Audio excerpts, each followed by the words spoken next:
Hello everyone, I'm Ekard, and I recently played the demo for Dragon Quest VII Reimagined, and I have some thoughts about it. I've been a big fan of the Dragon Quest series ever since I played Dragon Quest VIII on the PS2. I remember I got my hands on a demo disc for it, and I fell in love with the franchise ever since. So I've been excited for this reimagined version of Dragon Quest VII, especially after playing the original on the PlayStation and also the 3DS version. I'm excited to see what have they done differently this time around. And yeah, there are some very big changes.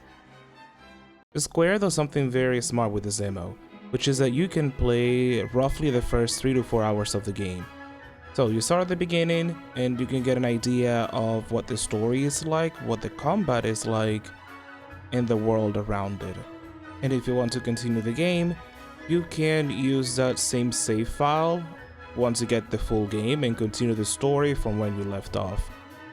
I think it's fair to judge if a game is gonna be for you during the first 3 to 4 hours, because asking people to play the game until the 10th, 20th, or 40th hour mark for the game to get good, it's a very big ask. But in the case of Dragon Quest VII Reimagined, for me, it really did grab me from the start. It's a very classic RPG with a twist. I enjoyed my way through it, and when the demo was over, I just wanted to experience more of it.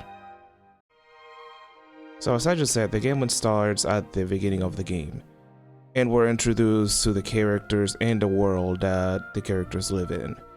Dragon Quest VII Reimagined takes place in a very small island that there's nothing but that island. Everything else is just water and water, as the eye can see. And we have the main character and his best friend trying to find a way out of the island, try to see if it's actually true that the only thing in this world is just one tiny island. Accompanied by then, there's also another character that tags along to their adventures, sometimes willingly, sometimes not really willingly, but she tags along and it serves as a foil to the boys' shenanigans. They discover some ruins and also some fragments. Once they find a few of those fragments, they're able to combine them into stone tablet. And once they combine them, they get transported to a new location. They find themselves now in a completely new place, different from their home. So they finally discover that there's more to it than just the island that they used to live in. Now, in this new place that they found themselves at, it's been overrun by monsters, and they must help the villagers of this new area overcome this issue. Once they overcome it though, they're able to return back home. But now they discover that a new island has popped out nearby their island. And that's when it starts to click.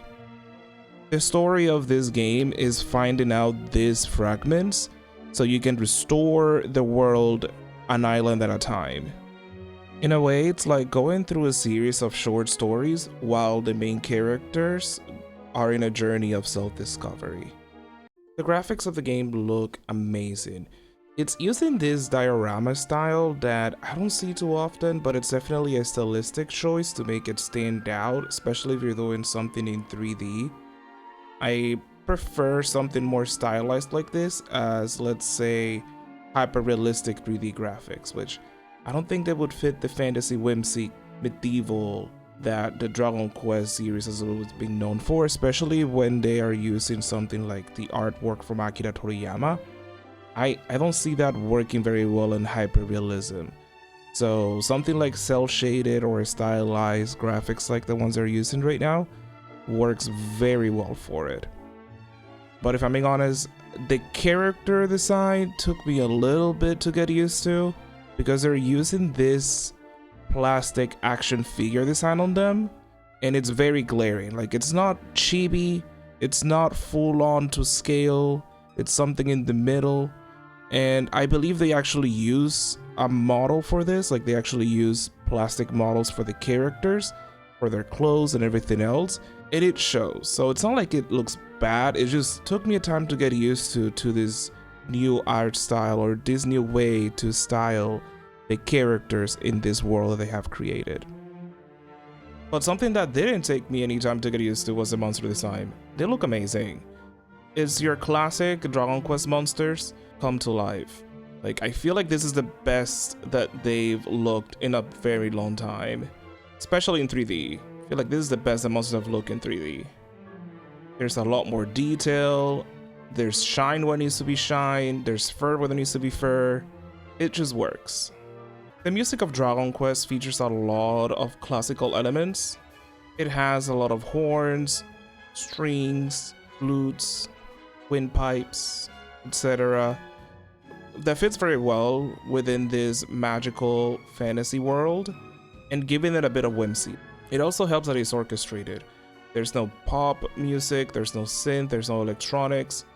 It's just classical instruments going about their way, creating a sense of like classic magical fantasy world. Now the battle system, it's your standard jrpg. You have your attack, your skills, items, and defend. Your characters have their HP and MP, and you level up with your traditional defeat enemies and get experience. But something that this game has that adds a little twist to the combat is the let loose mechanic.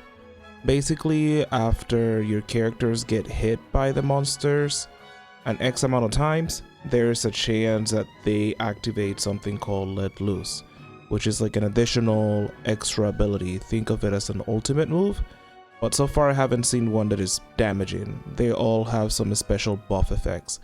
For example, the main character, when they use their let loose move, they grant a shield to the entire party for one turn. In a way, I like the fact that they have some sort of unique ability, sort of an ultimate move.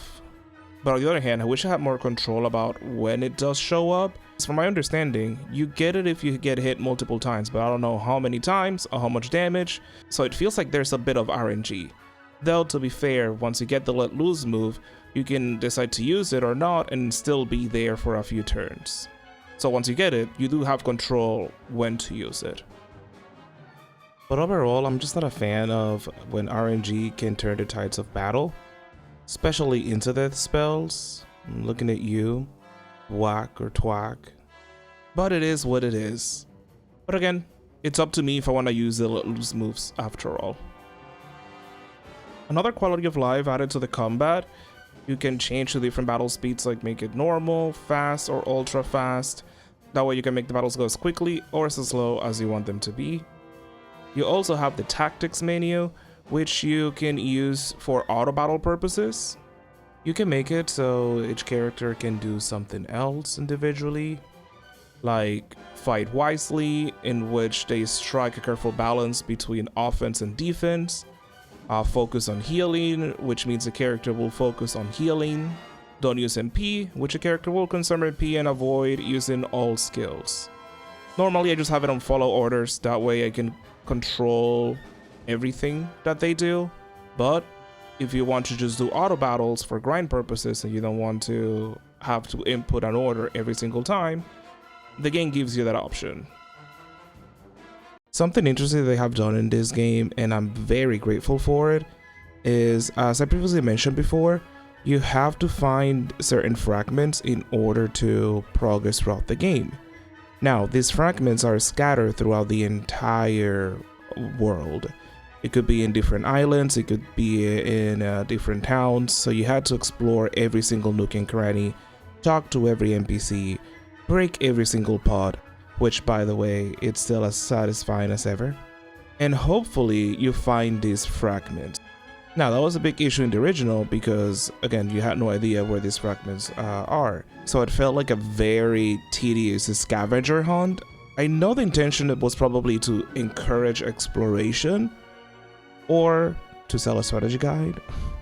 Let's be honest, a lot of RPGs back then were making things incredibly confusing on purpose, so you get that very shiny strategy guide that they had printed or something like that. Now, in this reimagined version, they have made things a lot more streamlined because the game marks where you need to go for the plot. So you can check on your map and see multiple locations are highlighted. That means there's something important over there that you need to check out. And a lot of the times, that is a stone fragment. And that severely helps, in my opinion, to make the game a lot more accessible. Because one of the qualms that I had when I played the original way back when was that I needed to use the strategy guide a lot of the time to find the next fragment. And what, in my opinion, made the original feel like a very tedious scavenger hunt. Overall, I'm very happy with what I experienced in the demo, and I cannot wait to play more of this game once it fully comes out. If you want to see more of this game, I will upload a playthrough of this game as well on the channel. If you want more content like this, there's more demos and reviews that I have played over here for you to enjoy. Thank you guys for watching. Don't forget to do the things like comment, subscribe, and more. Until next time, bye!